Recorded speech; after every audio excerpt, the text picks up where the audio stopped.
Hey guys, this is JP. Welcome back to my official YouTube channel AP sir English. Guys, start करते हैं discussion ST number 50 का। इससे पहले हम लोगों ने बहुत सारी एसटी सॉल्व की है और ये सारे के सारे क्वेश्चन जो हैं वो प्रीवियस ईयर एग्जाम के हैं, चाहे वो सीजीएल मेंस हो या फिर सीपीओ मेंस हो, स्टेनो हो या फिर एमटीएस या सीएचएसएल के हों, सभी के क्वेश्चन हैं। जीडी, इवन जीडी तक भी मैं क्वेश्चन उठा लेता हूँ ताकि कुछ क्वेश्चन वहाँ भी अच्छे आते हैं। सो इम्पॉर्टेंट क्वेश्चन हैं, इनको अच्छे से डिस्कस करिएगा। और कैसे करेंगे तो थोड़ा सा पॉज करके पहले क्वेश्चन पढ़ लीजिएगा, समझ लीजिएगा क्या एरर है वो सोचिएगा, समझिएगा और फिर आगे देखिएगा सोल्यूशन। सो स्टार्ट करते हैं क्वेश्चन नंबर 1 से। एक एक क्वेश्चन डिस्कस करेंगे। अगर किसी क्वेश्चन में कोई डाउट रहता है तो बिना किसी हेजिटेशन के आप उससे क्वेश्चन को पूछ सकते हैं, मैं उसको डिटेल में आंसर दे दूँगा। कोशिश करेंगे कि कोई डाउट ना रह पाए। चलो स्टार्ट करते हैं क्वेश्चन नंबर 1 से।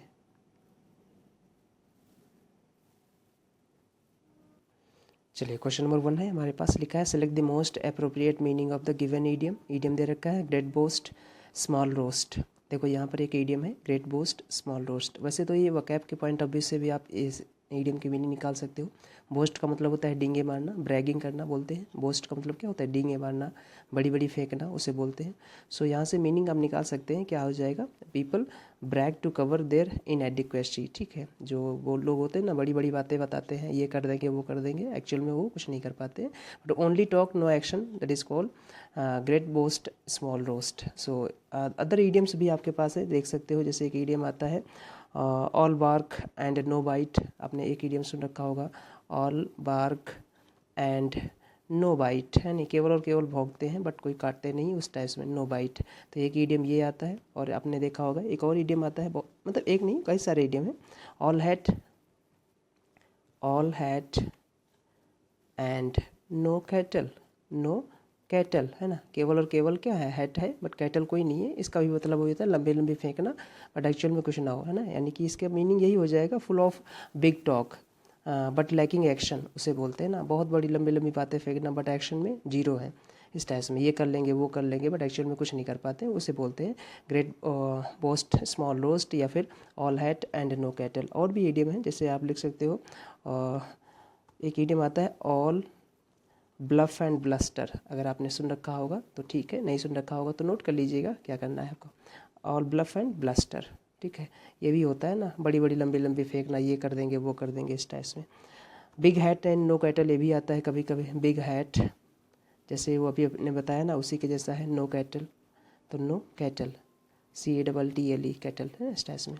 सो ये ईडियम है। ऑल हैट नो कैटल मैंने बता ही दिया। बिग हैट नो कैटल इसी के जैसा है।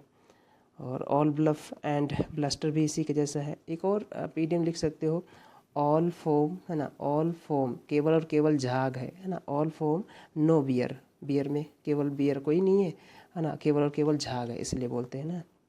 एक और ईडियम बड़ा इंपॉर्टेंट है, इसको जरूर लिख लीजिएगा।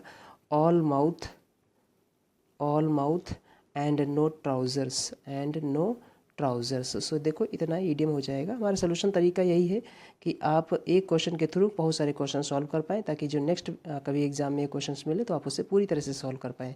क्वेश्चन और आंसर बताना मेरा मकसद नहीं है, उस क्वेश्चन को डिटेल में जाना और उसके आसपास के जितने भी पॉइंट हैं वो सब आपको पहुँचाना, ये मेरा मकसद है। तो उसमें देखते हैं एक एक क्वेश्चन। अगर कोई डाउट होता तो आप क्या बोलते हैं, पूछ लीजिएगा।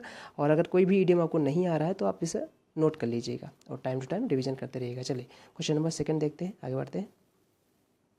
सेकंड में कह रहा है select the option that can be used as one word substitution. Okay, OWS बताना है हमें। सो OWS में यहाँ पर क्या है? One who loves mankind. अब देखो, one who loves mankind that is called philanthropist.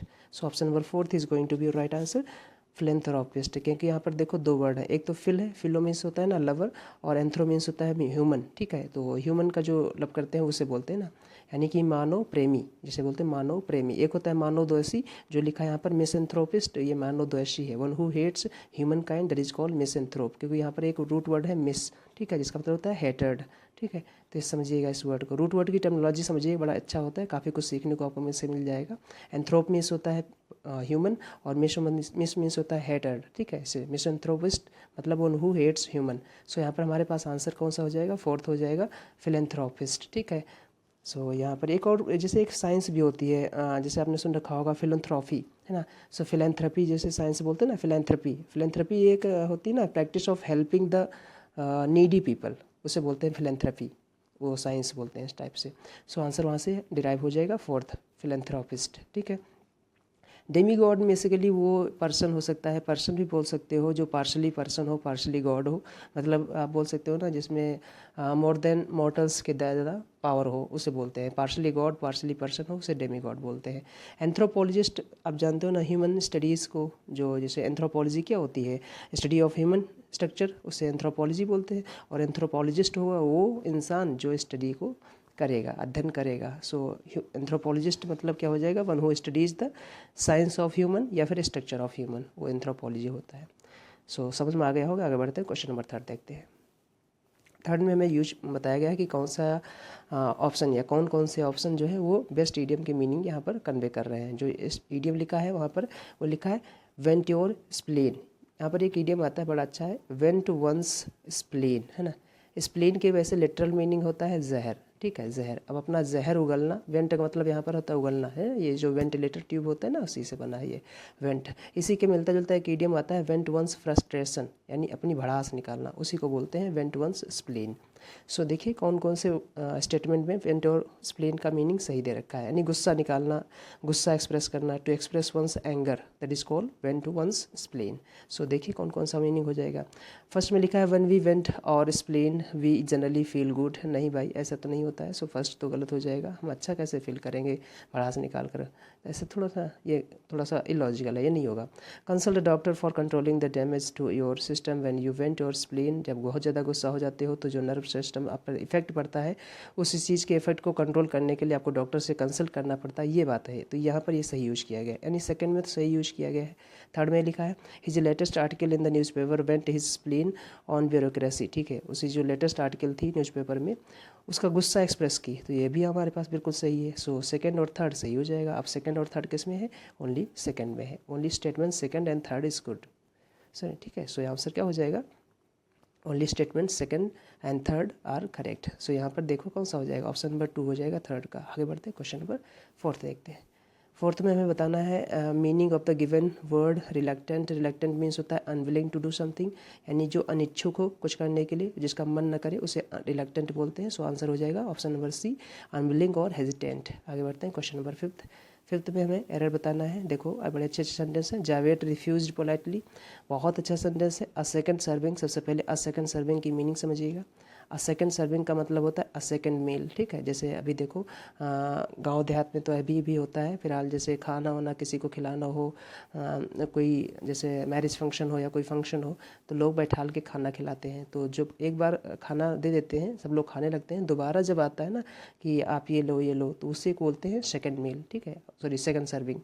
So second serving का मीनिंग आप सिंपली समझ सकते हो अ सेकंड मील, ठीक है, सेकंड मील।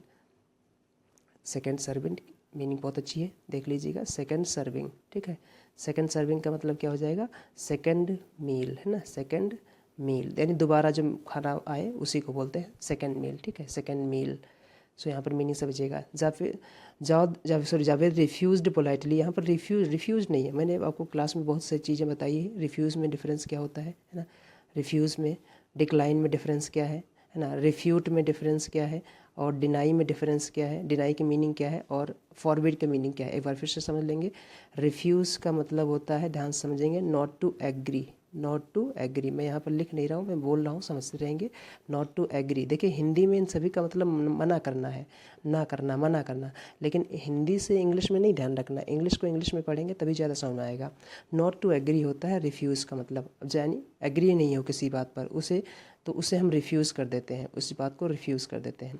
अच्छा, डिक्लाइन का मतलब भी होता है मना करना, लेकिन हिंदी में ये, और इंग्लिश में इसका मतलब हो जाता है not to accept, not to accept. अब ये कब यूज करो, जैसे कोई चीज़ आपको ऑफ़र की गई और आपने उसे मना कर दिया, तो वो कहा जाता है डिक्लाइन कर दिया गया। जैसे आपने देखा, आपने जब एटीएम मशीन में जाते हो और आपका एटीएम वो काम नहीं करती है, मशीन जो है एक्सेप्ट नहीं करती है, तो क्या लिख के आ जाता है, your ATM has been declined, ठीक है। तो ऐसे समझिए करो और इसे कंटेस्ट कर लिया करो, दिमाग में बैठा लिया करो। सो डिक्लाइन यहाँ पर ये मीनिंग होता है। अच्छा, दूसरा यहाँ पर एक और वर्ड मैंने बताया, रिफ्यूट। रिफ्यूट और डिनाई दोनों एक दूसरे के बेस्ट साइनों हैं, और इनका मीनिंग होता है नॉट टू एडमिट, ठीक है, नॉट टू एडमिट। एडमिट का मतलब यहाँ पर है कि अभी अपनी स्वीकार न करना। जैसे मैंने कहा कि आप कल वहाँ गए थे और आप इस बात को मान नहीं रहे हो, है ना, खंडन कर दे रहे हो, तो आप रिफ्यूट कर रहे हो, डिनाइड कर रहे हो, इस टाइप में। अब आते हैं फॉरबिड। फॉरबिड का मतलब होता है नॉट टू अलाउ, मना करना, ठीक है। यहाँ भी मना करना मीनिंग है नॉट टू अलाउ, इसका मतलब होता है। अब ज़रा एक बार और ध्यान दीजिएगा, जितने भी वर्ड मैंने बताए हैं, रिफ्यूज बताया है, फॉरबिड बताया है, डिक्लाइन बताया है, रिफ्यूट बताया है, डिनाई बताया है, इन सब में नॉट ऑलरेडी आ रहा है इसलिए इनके साथ नॉट ना लगाइएगा, ये भी ध्यान रखिएगा। आगे बढ़ते हैं। सो यहाँ पर आंसर क्या हो जाएगा, रिफ्यूज नहीं होगा। रिफ्यूज़ क्या, यहाँ पर कोई चीज़ बताई नहीं गई है, वो किसी चीज़ के साथ एग्री डिसएग्री नहीं है। यहाँ पर कोई चीज़ ऑफर की गई थी सेकंड सर्विंग, और उसको जावेद ने पोलाइटली मना कर दिया, ठीक है। तो यहाँ पर क्या हो जाएगा, डिक्लाइंड हो जाएगा। देखिए इतनी अच्छी एरर है कि अच्छे अच्छे लोग इस सेंटेंस को एरर नहीं कर सकते हैं, फाइन नहीं कर पाएंगे, क्योंकि ग्रामेटिकली इसमें कहीं देखें कोई एरर नहीं है। बट लॉजिकली देखो, अगर मीनिंग आपको डिटेल में पता होगी, अच्छे से पता होगी, रिफ्यूज़ की, डिक्लाइन की, ये सब, तो आप कर पाओगे। नहीं तो ऐसे सेंटेंस आप नहीं कर सकते हो, समझते रहोगे कहाँ पर, तो गेस करोगे, गेस में फिर गड़बड़ हो जाएगा। सो यहाँ पर रिफ्यूज्ड की जगह पर डिक्लाइंड हो जाएगा, डिक्लाइंड, ठीक है, डिक्लाइंड। बड़ा अच्छा सेंटेंस है, इसे नोट कर लीजिएगा। ये सीजीएल मेंस का है इस बार का, आई थिंक सीपीओ का है या सीजीएल मेंस का हो इसी बार 2025 का, 24-25 का जो भी। नेक्स्ट है 6 number, the chairman instructed the managers that he shall be. अब देखो शैल के साथ यहाँ पर बीन लगा दिया, वर्ब की थर्ड फॉर्म लगा दिया, जबकि जितनी भी मॉडल वर्ब्स होती हैं उन सभी के बाद आपको पता है वर्ब की बेस फॉर्म आती है, और जो वर्ब की बेस फॉर्म होती है हमेशा प्लूरल होती है। किसी भी वर्ब की जो बेस फॉर्म होती है वो प्लूरल होती है, याद रखिएगा। सो यहाँ पर मॉडल वर्ब के बाद हमेशा वर्ब की बेस फॉर्म आनी चाहिए। बेस मतलब V1 फॉर्म, ओरिजिनल फॉर्म। तो यहाँ पर क्या हो जाएगा, बी हो जाएगा, बीन ना होकर क्या हो जाएगा, बी हो जाएगा। सो आगे सही हो जाएगा, बिल्कुल सही हो जाएगा। सो इस बिन को बी कर दो, सही हो जाएगा। आगे बढ़ते हैं, question number 7, when I return to the office no work was left. जब मैं वापस आया, वापस कोई काम नहीं बचा था। एज माई फ्रेंड, क्योंकि मेरे जो दोस्त राहुल है, हैज़ डन एवरीथिंग। अब देखो जो हैज़ डन है ये काम हमारे आने से पहले हो चुका था। अब ये जो हम आए थे वो पास्ट में थे, तो जो काम हुआ होगा वो पास्ट ऑफ द पास्ट हुआ होगा, और पास्ट ऑफ द पास्ट को आप पास्ट परफेक्ट बोलते हो। सो यहाँ पर हैज़ डन एवरीथिंग की जगह पर हैड डन कर दो, सिंपल सही हो जाएगा। आगे बढ़ते हैं, क्वेश्चन नंबर 8 देखते हैं। 8 में हमें फाइंड करना है इनडायरेक्ट स्पीच। ओके, बड़ा आसान है। आई सेल दे रखा है और रिपोर्टिंग वर्ब पास्ट में दे रखी है, बड़ा सा आसान है आपके लिए। सो सेल आपको पता है शुड या वुड में बदलता है, फ्यूचर के लिए वुड, और अगर सिंपल कोई सजेशन की बात हो तो शुड, लेकिन यहाँ पर शुड तो है ही नहीं कोई ऑप्शन, वुड वाला आंसर है, यही टिक कर दो। He said that he would need a copy of the documents, option number 3 is going to be right answer. आगे बढ़ते हैं, क्वेश्चन नंबर 9 देखते हैं। 9 में क्या करना है, वन वर्ड सब्स्टिट्यूशन अगेन है। Someone who loves and admires himself the most, उसे सेल्फ लवर बोलते हैं, और सेल्फ लवर के लिए आप सिंपली वन वर्ड में बोलते हो नार्सिसिस्ट, ठीक है। नार्सिसिज्म एक डिजीज़ टाइप की हो सकती है, आप बोल सकते हो उसे मेंटल डिजीज होती है, जो अपने आप को ही निहारता रहता है ना, शीशे में खड़े होकर, सामने खड़े होकर अपने आप को ही निहारे, उसे नार्सिसिज्म बोलते हैं। उस डिजीज़ को नार्सिसिज्म बोलते हैं, और उस इंसान को नार्सिसिस्ट बोलते हैं। So option number 3 is going to be right answer, narcissist. Altruist जो वर्ड दे रखा है इसको जरा भी देख लीजिए। ऑल्ट्रिस्ट का मतलब होता है ना परोपकारी, आपने सुन रखा होगा परोपकारी। परोपकारी मतलब इंग्लिश में one who cares about others, है ना, उसे बोलते हैं परोपकारी, ऑल्ट्रिस्ट। रेक्ल्यूज का मतलब होता है जो अकेला रहे, है ना, lives alone, one who lives alone, उसे रेक्ल्यूज बोलते हैं, एकांतवासी जिसे बोलते हैं। नार्सिसिस्ट इसका आंसर हो जाएगा। ओमनीसाइंट मतलब होता है वन हु नोज एवरीथिंग, जो हर कोई जानता है, जो हर कुछ जानता है, बेसिकली गॉड के लिए लगाया जाता है ओमनीसाइंट, ठीक है। यहाँ पर एक रूट वर्ड है, जरा गौर करेंगे, ओमनी, ठीक है, ओमनी ना। ओमनी का मतलब होता है ऑल, ओमनी का मतलब क्या है, ऑल। अब यहाँ पर इससे बहुत सारे वर्ड हैं, मैं आपको बोल दे रहा हूँ, आप नोट करते रहेंगे। जैसे ओमनी प्रेजेंट, यानी जो हर जगह प्रेजेंट रहे उसे ओमनी प्रेजेंट बोलते हैं। ओमनी पोटेंट, जो सबसे शक्तिशाली हो उसे ओमनी पोटेंट बोलते हैं। तो रूट वर्ड की टर्मिनोलॉजी जरा समझिएगा। ओमनीवरस, ओमनीवरस मतलब जो हर चीज़ खा ले, है ना, वन हु ईट्स एवरीथिंग, उसे ओमनीवरस बोलते हैं। तो इस टाइप से वर्ड याद रखिएगा, ये बहुत इंपॉर्टेंट है। ओमनी प्रेजेंट है, ओमनी साइंट है, ओमनी पोटेंट है, ओमनीवरस है, ओमनी बस भी आता है, एक वर्ड आता है ना ओमनी बस। एक बुक होती है जिसमें जो कलेक्शन होता है स्टोरीज़ का, आर्टिकल्स का, उसे ओमनी बस बोलते हैं। सो ये वर्ड ध्यान रखिएगा। आगे बढ़ते हैं क्वेश्चन नंबर 10 में। 10 फाइंड करना है, यहाँ पर हमें आर्टिकल का यूज है, देखिए कोई नहीं लिखा है, रविंद्रनाथ टैगोर। अब इसी के बारे में बात कही गई है, द पोएट। तो जब हम मेन नाउन लिखते हैं उसका डिस्क्रिप्शन लिखते हैं तो आर्टिकल द के साथ आता है, ये सभी को पता है। सो ऑप्शन नंबर 3 हो जाएगा यहाँ पर, the. Rabindranath Tagore the poet, है ना, the poet was famous for his political work Gitanjali, ठीक है। सो यहाँ पर ऑप्शन नंबर 3 हो जाएगा। आगे बढ़ते हैं, क्वेश्चन नंबर 11। क्वेश्चन नंबर 11 में हमें यहाँ पर आंसर चूज करना था, अच्छा, मेलनकली, और मेलनकली का हमें एंटोनिम बताना था। तो क्या हो जाएगा, गौर करिएगा, मेलनकली का एंटोनिम मेलनकली का मतलब होता है ना एक सैड फीलिंग, क्या बोलेंगे उसे, सैड फीलिंग, ठीक है, सैड फीलिंग, मेलनकॉली बोलते हैं, बहुत लोग इसे मेलनकॉली बोलेंगे, ठीक है। सो मेलनकॉली का मतलब होता है ना सैड फीलिंग, उदासी, है ना, फीलिंग ऑफ सैडनेस इसे बोलते हो, फीलिंग ऑफ सैडनेस। सो यहाँ पर हमें इसका एंटोनिम फाइंड करना था। अच्छा, इसके कुछ और वर्ड हैं, अगर आप चाहो तो नोट कर सकते हो, जैसे डेजोल्यूशन होता है ना, क्या बोलते हैं उसे, डेजोल्यूशन। एक बार फिर से थोड़ा सा सेट कर लेते हैं इसे, डेजोल्यूशन, ठीक है, डेजोल्यूशन। सो एक वर्ड आता है ना डेजोलेशन, DESOLUTION, डेजोलेशन होता है। सैडनेस जानते ही हो ना, डिप्रेशन जानते ही हो। डिस्पोंडेंसी भी एक वर्ड आता है, अगर आप चाहो तो नोट कर सकते हो, डिस्पोंडेंसी, DESPONDENCY।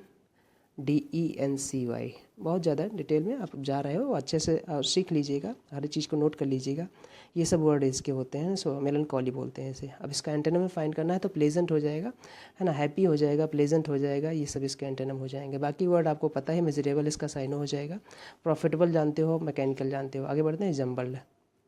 जम्बल्ड आसान तरीके है यहाँ पर, देखिए और भी आसान बना दिया गया है कि पहला और 6 दे रखा है। अगर पहला दे रखा है तो पहला यानी इसके बाद क्या आएगा, 1 के बाद क्या आएगा ये देख लीजिए, और 6 दे रखा है तो 6 के पहले क्या आएगा ये देख लीजिए। सिंपली 2 स्टेटमेंट आपको देखना है, पहले के बाद क्या आएगा ये देख लीजिएगा, और 6 के पहले क्या आएगा ये देख लीजिए, अपना अपना टाइम बचा लीजिए। पहले में दे रखा है an outstanding feature of the 21st century has been रहा है, कंप्लीट हो गया, हैज़ बिन रहा है व्हाट। अब देखिए यहाँ पर क्या है, हैज़ बिन के साथ यहाँ पर आंसर लगाएंगे, has been the improvement of the income and, हाँ यही बन जाएगा, हैज़ बिन द इम्प्रूवमेंट, यानी क्यू से स्टार्ट करोगे आप, है ना, क्यू से। सो यहाँ पर देख लीजिए कौन सा आंसर होगा, क्यू से स्टार्ट होगा। और क्यू से स्टार्ट हो रहा है तो इसका मतलब ऑप्शन नंबर 3 हो जाएगा, कोई और ऑप्शन ही नहीं है। क्यों, the improvement of the income and, अभी देखो इनकम हो गया तो और किस में इम्प्रूवमेंट है, लिविंग कंडीशंस में है, बिल्कुल सही, 21st सेंचुरी में इनकम और लिविंग कंडीशन में इम्प्रूवमेंट है। इसके बाद क्या होगा, एस लगाएंगे, वर्किंग मैन लीडिंग टू, क्या लीडिंग कर रहा है, पी आएगा, greater security and education which has meant greater political power, बिल्कुल सही बात है। सो यहाँ पर जो 6 होगा इसका जो इससे पहले आएगा वो पी आएगा। अब देखो ऐसे क्वेश्चन पेयरिंग किया करो, 6 का पेयर बन रहा है पी के साथ, है ना, अब यानी कि पी लास्ट हो रहा है, अब पी लास्ट हो रहा है तो पी लास्ट किसमें है, इसमें, और क्यू से स्टार्ट हो रहा है, सो ऑप्शन नंबर 3 हो जाएगा, इजी है। आगे बढ़ते हैं, क्वेश्चन नंबर 13 देखते हैं। 13 भी है, बिल्कुल इजी है, पहला दे रखा है और 6 दे रखा है। There are some backward areas in Andhra Pradesh, Andhra Pradesh में कुछ बैकवर्ड एरियाज़ हैं और Rayalaseema is one of them, Rayalaseema उनमें से एक है। सो देखो यहाँ पर रायलसीमा की बात कही गई, वन उनमें से एक है, यानी ए से बनेगा स्टार्ट, पहले के बाद ए आएगा, यानी पहले के बाद ए आ गया। अब देख लेते हैं ऑप्शन में, अगर ए ही स्टार्ट है तो आसान है आपके लिए,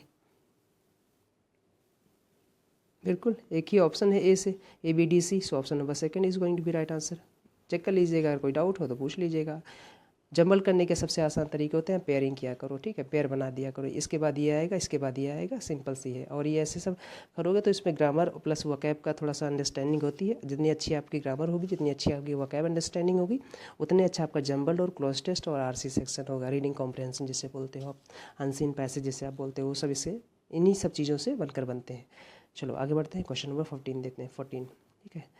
14 में क्या लिखा है हमारे पास, एक्टिव से पैसिव, पैसिव से एक्टिव है। सो इजी है यहाँ पर, after we come to power at the centre we will conduct है, तो यहाँ पर क्या हो जाएगा, विल बी कंडक्टेड। अब विल बी कंडक्टेड किस में है, किस में है, देख लीजिएगा, एक किसमें है, इसमें तो है नहीं, ये खत्म, शुड है, इसमें खत्म। सो कौन सा बचा है हमारे पास, चेक कर लेते हैं थोड़ा सा, 4th नंबर, तो 4th बचा है, देखो 4th में भी लिखा है विल बी कंडक्टेड। सो यहाँ पर कौन सा हो जाएगा आंसर, विल बी कंडक्टेड। यहाँ पर लिखा कंट्रीज का census will be conducted by us after we came to power at the centre, yes यहाँ पर सही है, क्योंकि यहाँ पर इन्होंने लिखा एंड वेन नहीं होगा, यहाँ पर कोऑर्डिनेटिंग सबऑर्डिनेटिंग कंजंक्शन यहाँ पर नहीं है, ज़रूरत है, तो यहाँ पर आंसर क्या हो जाएगा, 4th हो जाएगा, ठीक है। सो आगे बढ़ते हैं, क्वेश्चन नंबर नेक्स्ट 15 देखते हैं। 15 में फाइंड करना है one word again, speaking disrespectfully about sacred और रिलीजियस पीपल, उसे हम रिलीजियस थिंग उसे हम बोलते हैं ब्लास्फेमी। ब्लास्फेमी यहाँ पर वर्ड दे रखा है 2nd, जो कि आपका आंसर हो जाएगा। बाइपेड का मतलब होता है एनी क्रिएचर विथ 2 लेग्स, उसे बाइपेड बोलते हैं, any creature with 2 legs that is called biped. So ये आपका ये वर्ड आपको आता ही है, बाइपेड होते हैं, उसे बाइपेड बोलते हैं। ब्लास्फेमी इसका आंसर हो जाएगा। बाईगमी, बाईगमी का मतलब होता है जो 2 शादी करे उसे बाईगमी बोलते हैं। एक्चुअल में यहाँ पर एक रूट वर्ड है अगेन, गैमी, जिसे गैमी, गैमी का मतलब होता है act of marriage, act of marriage या फिर एक्ट ऑफ मैरिंग, ठीक है, उसे गैमी बोलते हैं। इसी गैमी से गैमेटोलॉजी बना है, आपने सुन रखा होगा, युग्मक। सो गैमी का मतलब होता है एक्ट ऑफ मैरिंग, ठीक है। अब इससे बहुत सारे वर्ड बने हैं, जैसे गैमी से बाइगमी बोलते हैं। बाइगमी मतलब हो जाता है ना जो 2 शादी करे, है ना, 2 शादी करें, बाइगमी। अब ऐसे बहुत सारे वर्ड हैं, अब आप चाहो तो मैं बता देता हूँ। एलोगमी है ना, स्टैट्स में इसी से बना है। डाइगमी बना है। डाइगमी बड़ा अच्छा वर्ड है, ज़रा नोट कर लीजिएगा। आजकल के माहौल में, आजकल न्यूज़पेपर में बड़ा ये वर्ड फेमस है। डाइगमी का मतलब होता है ना, अ सेकेंड मैरिज कॉन्ट्रैक्टेड, जैसे बोलते हैं ना, a second marriage contracted after the termination और डेथ और डिवोर्स ऑफ फर्स्ट, यानी पहली मैरिज के टर्मिनेशन या फिर डिवोर्स या फिर डेथ होने के बाद दूसरी शादी हो, उसे हम डाइगमी बोलते हैं। ये बड़ा अच्छा वर्ड है, ध्यान रखिएगा। कभी कभी इसी वर्ड को ड्यूटरोगमी बोलते हैं, ड्यूटरोगमी, है ना, डाइगमी या ड्यूटरोगमी। जैसे मैं बोल देता हूँ DEUTEROGAMY। सो जो ड्यूटरोगमी है वही डाइगमी है, याद रखिएगा। ये भी कई बार पूछा गया है, आजकल तो बड़ा ही चर्चा में है। देखो चाहे यशवंत चहल जी को ले लो या फिर और भी जो है एक्टर जो भी हैं, सभी सब चल रहे हैं इसी में।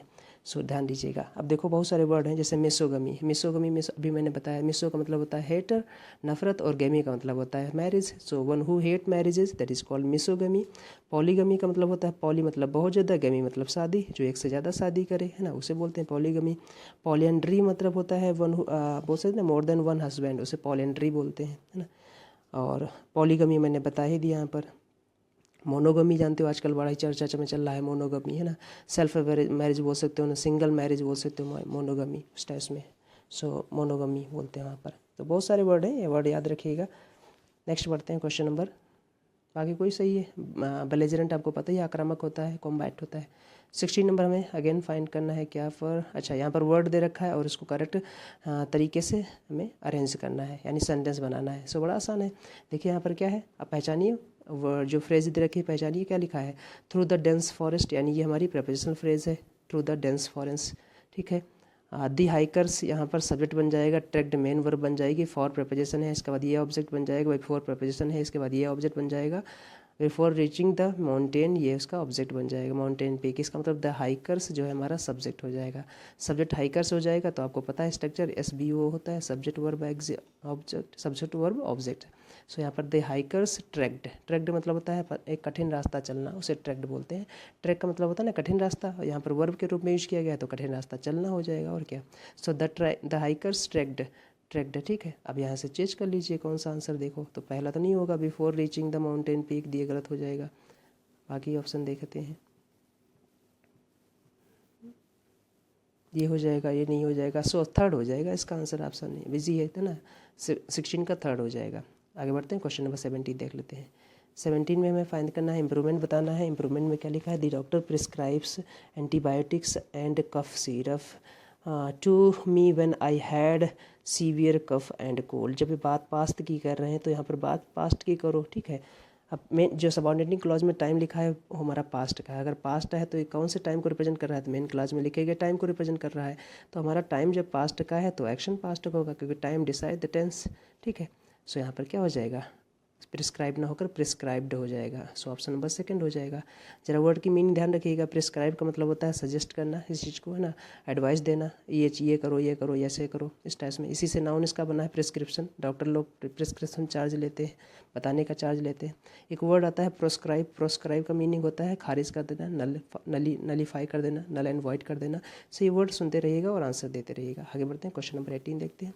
18 में प्रोनाउन चूज करना था, he gave dash the gift before dash left. अब देखो यहाँ पर गेव के बाद ऑब्जेक्टिव फॉर्म आना चाहिए था, और यहाँ पर लेफ्ट के पहले सब्जेक्टिव फॉर्म आना चाहिए था। तो पहले में ऑब्जेक्टिव, दूसरे में सब्जेक्टिव, कहाँ पर है चूज कर लो। पहले में ऑब्जेक्टिव, दूसरे में सब्जेक्टिव, यानी हर और सी सही हो जाएगा। इसमें सी हर है गलत हो जाएगा, आई सी है गलत हो जाएगा, हर हर है गलत हो जाएगा। सो ऑप्शन नंबर फर्स्ट हो जाएगा सही, 18 का फर्स्ट। आगे बढ़ते हैं, क्वेश्चन नंबर 19 देखते हैं। बड़ा अच्छा है, यहाँ पर एरर डिटेक्शन आ गया। इंडियाज़ कोस्ट लाइन स्ट्रेचेस, जो इंडियाज़ की, भारत की कोस्ट लाइन है वो कहाँ तक स्ट्रेच करती है, फॉर ओवर 75 किलोमीटर, लगभग 7500 किलोमीटर्स तक स्ट्रेच करती है। टू ऑफर, अब देखिए ये वो जो पूरी बात है यहाँ पर एक क्लॉज है, ये क्लॉज जो है इस वर्ब का सब्जेक्ट बन रही है। अगर इस वर्ब का सब्जेक्ट बन रही है तो हमें चाहिए फाइनाइट वर्ब, ना कि हमें नॉन फाइनाइट वर्ब चाहिए। फाइनाइट वर्ब वो वर्ब होती है जो मेन वर्ब होती है ना, बाकी नॉन फाइनाइट वर्ब होती है। नॉन फाइनाइट वर्ब हमारे दो टाइप की होती हैं, या तो 2+V1 होगी, या तो फिर केवल V1 होगी। केवल V1 को बेयर इन्फिनिटिव बोलते हैं, 2+V1 को फुल इन्फिनिटिव बोलते हैं। तो ध्यान रखिएगा। और भी होती है नॉन फाइनाइट, हालांकि जैसे पार्ट्स जीरन में भी होते हैं, वो भी नॉन फाइनाइट होती हैं। तो ये पॉइंट ज़रा समझिएगा। तो यहाँ पर हमें फाइनाइट वर्ब चाहिए। फाइनाइट वर्ब का मतलब क्या होता है कि टू हटा दें, यहाँ पर इस वर्ब को मेन वर्ब मान लें। तो टू हटा दो, ऑफ़र के पहले सिर्फ ऑफ़र लिखो तो सही हो जाएगा सेंटेंस। तो India's coastline stretches for over 75 kilometres. Offer क्या ऑफ़र करता है, अ प्लेथोरा ऑफ, है ना,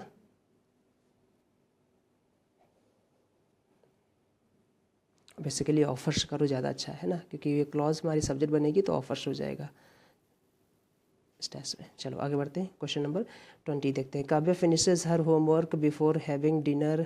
ये जनरल बात कही गई है काव्या की, और ये हैबिचुअल एक्शन है। काव्या प्रेजेंट इंडिफरेंट टेंस में है काव्या, तो फिनिशेज हो जाएगा, हर होमवर्क उसका ऑब्जेक्ट हो जाएगा, बिफोर प्रिपरेशन हो जाएगा, और प्रिपरेशन के बाद वर्ब आती है तो आईएनजी हो जाएगी। हैविंग डिनर, डिनर जनरल है, यहाँ पर कोई आर्टिकल नहीं लगेगा, अगर स्पेसिफिक होता तो आर्टिकल लगता। सो यहाँ पर सेंटेंस में कोई एरर नहीं, sentence is absolutely error free. Present indefinite tense habitual action Kavya के बारे में बताया जा रहा है। आगे बढ़ते हैं, क्वेश्चन नंबर 21 देखते हैं। More than half of the 14-18 years old, years old नहीं होगा यहाँ पर ईयर ओल्ड हो जाएगा, है ना स्टेस में।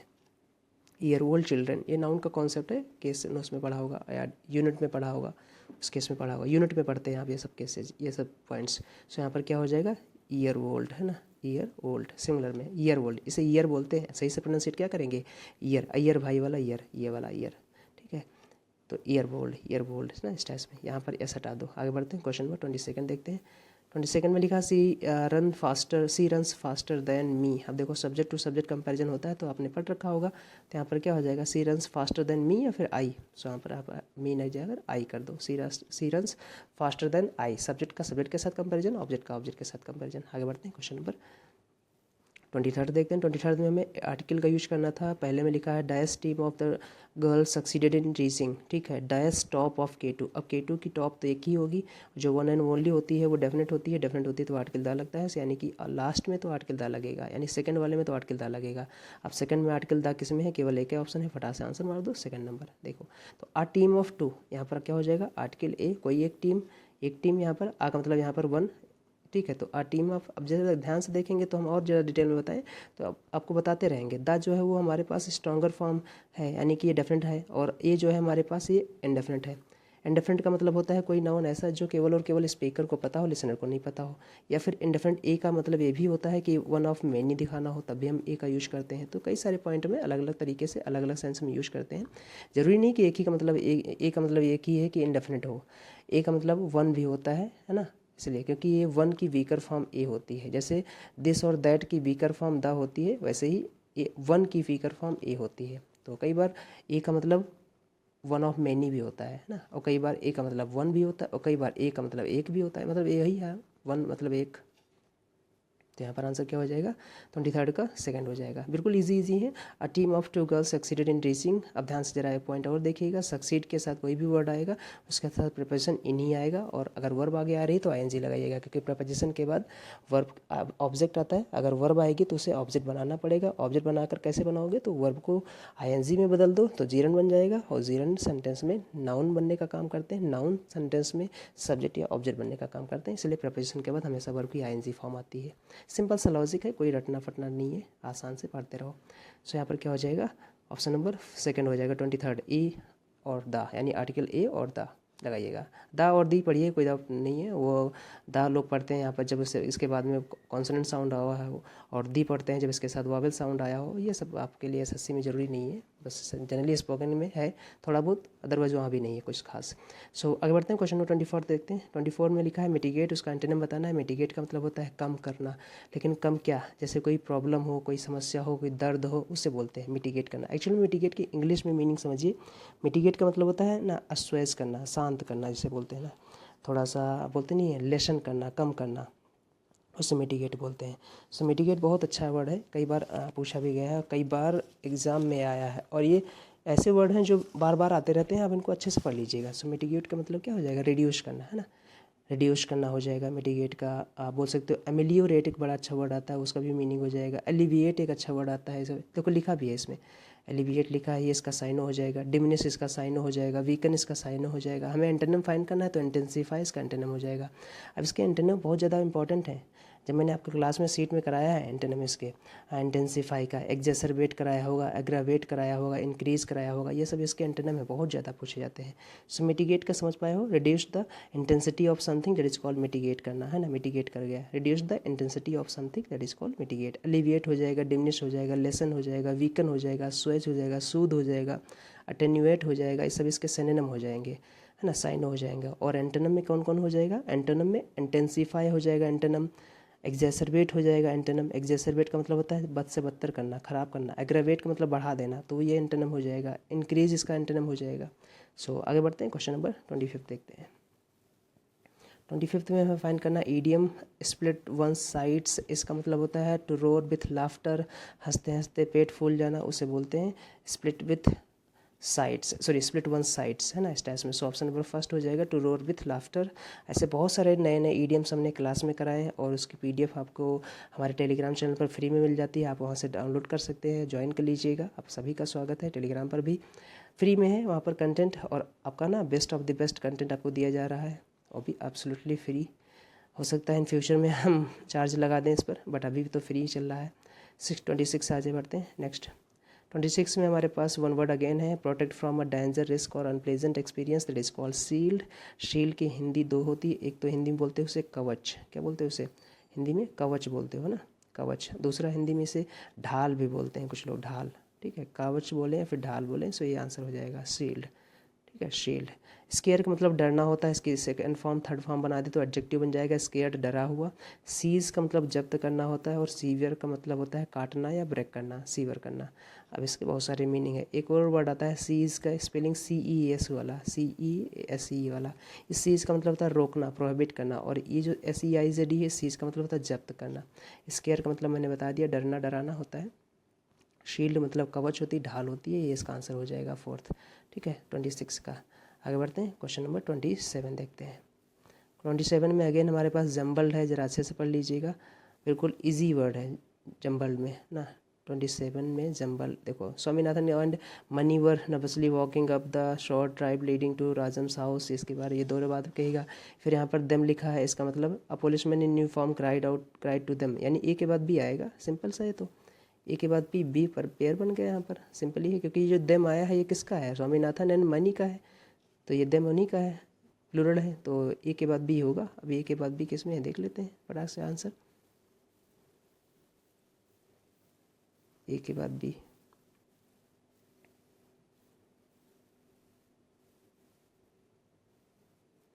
अच्छा ए भी फिक्स है क्या इसमें,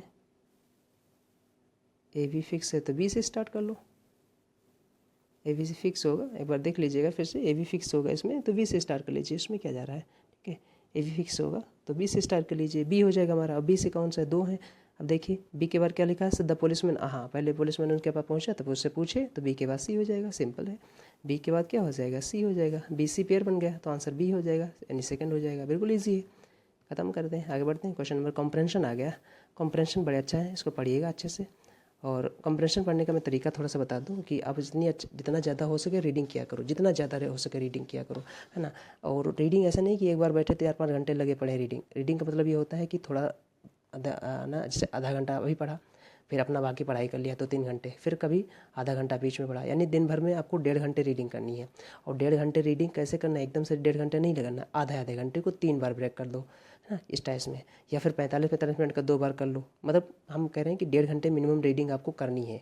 सिर्फ रीडिंग करो, 2-4 दिन केवल रीडिंग करो, फिर अंडरस्टैंड करने की कोशिश करो कि क्या कौन कह रहा है ना। तो धीरे धीरे डेवलप करो, एकदम से ना बैठना कि डिक्शनरी लिया है एक तरफ और रीडिंग कर रहे हैं एक तरफ, और फिर वर्ड सर्च कर रहे हैं, वर्ड नोट डाउन कर रहे हैं, तो फिर वो नहीं हो पाएगा। सिर्फ रीडिंग करो, लिखते बहुत से पढ़ते जाओ, कुछ नहीं समझना है 4-5 दिन, ठीक है। इसके बाद धीरे धीरे आप अंडरस्टैंड करने की कोशिश करो, फिर ऐसे डेवलप करोगे तो ज़्यादा बढ़ जाएगा। ये मैं अपना प्रैक्टिकल एक्सपीरियंस बता रहा हूँ, नहीं तो फिर ऐसे में तो बोर हो जाओगे। एक आप न्यूज़पेपर लोगे, डिक्शनरी खोलोगे, मोबाइल डिक्शनरी वर्ड सर्च कर रहे हो, नोट कर रहे हो, तो फिर वो समझ ही नहीं पाओगे, तुम्हारा फ्लुएंसी जो है वो बिगड़ जाएगी। तो ऐसा ना करो, सिंपली क्या करो, रीड करो 4-5 दिन, 1.5-2 घंटे ऐसे करके, फिर आप अंडरस्टैंड करने की कोशिश करो।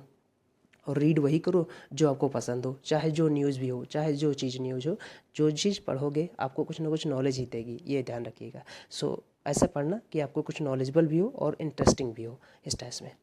तो reading is an important communication, यहाँ पर उसके बारे में देखो दे भी रखा है। Reading is an important communication, ये skill that is many benefits, इसके बहुत सारे बेनिफिट्स हैं। काफ़ी ईजी है, इसे पढ़ लीजिएगा, मैं इसके आंसर बता देता हूँ। यहाँ पर कुछ टेक्निकल वर्ड हैं, मैं उनको बता सकता हूँ। जैसे यहाँ पर पूछा गया है which skill is use to a reader when he gathers information and breaks it down in a logical pattern to solve a problem. हालांकि इसकी मीनिंग दे रखी है एनालिटिकल स्किल, है ना। ये आंसर क्या हो जाएगा 21 का, एनालिटिकल स्किल। एनालिटिकल स्किल का मतलब होता है careful examination in order to understand, उसे एनालिटिकल स्किल बोलते हैं। और क्रिटिकल क्या होता है, क्रिटिकल का मतलब होता है basically describing the good and bad points, उसे क्रिटिकल बोलते हैं। ऐसे होता नहीं, क्रिटिक्स से बना है। सो एनालिटिकल की इस मीनिंग पैसेज में दे रखी है, सर्च कर लीजिएगा, पढ़ लीजिएगा, वहाँ पर मीनिंग आपको आ जाएगी। 28 का यहाँ पर आंसर क्या हो जाएगा, फर्स्ट हो जाएगा। 29 का आंसर क्या हो जाएगा, 29 में क्रिटिकल होगा, सो 29 का क्रिटिकल हो जाएगा, यानी ऑप्शन नंबर फर्स्ट अगेन 29 का हो जाएगा। क्लोज टेस्ट भी वही होता है। क्लोज टेस्ट करने का तरीका एक और मैं बता देता हूँ।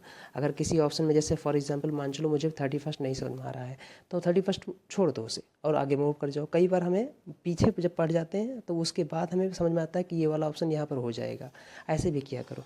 अब देखो यहाँ पर आंसर है क्लाइमेट चेंज विल, अब देखो विल आया यहाँ पर, विल हेल्पिंग वर्ब है, इसके बाद वर्ब की बेस फॉर्म आती है, पॉइंट में आना चाहिए, ठीक है, इस टाइप में।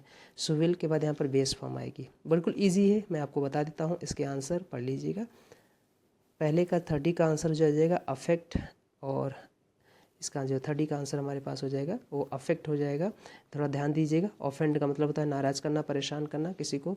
अफेक्ट का मतलब होता है प्रभाव डालना, और इफेक्ट जो है वो नाउन है। यहाँ पर हमें वर्ब चाहिए था तो यहाँ पर है अफेक्ट। हालांकि इफेक्ट भी वर्ब बनती है, जिसका मतलब हो जाएगा to bring a change in something, उस केस में इफेक्ट वर्ब बनती है। अदरवाइज इफेक्ट नाउन, ई वाला नाउन और ए वाला वर्ब होती है, और हमें वर्ब चाहिए। अफ्लिक्ट का मतलब होता है किसी को दुख देना, पीड़ा देना, दर्द देना, अफ्लिक्शन इसी का नाउन है। तो 31 में हमारे पास बियॉन्ड हो जाएगा। बियॉन्ड का मतलब होता है फर्दर मोर, से परे, है ना, उसे बोलते हैं बियॉन्ड हो जाएगा। यहाँ पर बिसाइड्स प्रिपरेशन है, इसका मतलब होता है एडिशनल, ये भी नहीं होगा यहाँ पर, सो बियॉन्ड हो जाएगा। 32 में यहाँ पर हमारे पास फ्रीक्वेंट हो जाएगा, ठीक है, वहाँ पर दे रखा है एडजेक्टिव का है तो फ्रीक्वेंट हो जाएगा। और 33 में रिस्क हो जाएगा। सो यहाँ पर ये ऑप्शन है, चेक कर लीजिएगा। अगर किसी क्वेश्चन में कोई डाउट रहता है तो हमें कमेंट सेक्शन में बताइएगा। चलिए मिलते हैं अपना नेक्स्ट हिस्ट्री में। अपना ध्यान रखिएगा, अच्छे से पढ़ाई करिएगा, बिना किसी टेंशन के, बिना किसी हेजिटेशन के, और अपनी पढ़ाई पर फोकस करिए। कोई भी वीडियो ना देखिए कि कहाँ पर एसएससी में क्या चल रहा है, इस वीडियो में क्या चल रहा है, इस एग्ज़ाम में क्या चल रहा है, उस एग्ज़ाम में क्या चल रहा है। अपना आप 100% दे के आओगे तो आपका सिलेक्शन हो जाएगा। और एक बार इतनी मेहनत कर लो कि आपको लगे कि हाँ इस बार हम मेहनत किए हैं, इतनी मेहनत कर लो, है ना। एक बार इतनी मेहनत कर लो कि आपको लग जाए कि हाँ यार इस बार मैंने मेहनत की है। देखना आपका रिजल्ट बहुत अच्छा आएगा और आपके अकॉर्डिंग आएगा इस टाइप में। लेकिन एक बार ऐसी मेहनत ज़रूर करना, ऐसा भाव, ऐसी फील ज़रूर करना कि हाँ इस बार हमने मेहनत की है रियल में। तो ऐसी मेहनत कर लो, बहुत अच्छी जॉब होती है एसएससी की, या फिर कोई भी गवर्नमेंट जॉब है। एक बार जॉब ले लेने पर कुछ भी करो, कहीं भी घूमो, आपको कोई नहीं कहने वाला है। लेकिन अगर जॉब नहीं लोगे, जॉब नहीं मिलेगी, तो फिर आपको हर कोई कहेगा कि क्या पढ़ रहे थे, क्या नहीं पढ़ रहे थे। फेल तो फेल, चाहे वो पॉइंट में हो, चाहे फिर वो 10 नंबर से हो, ये याद रखिएगा। सो मिलते हैं गाइस नेक्स्ट वीडियो में, तब तक अपना ध्यान रखिएगा। जय हिंद दोस्तों।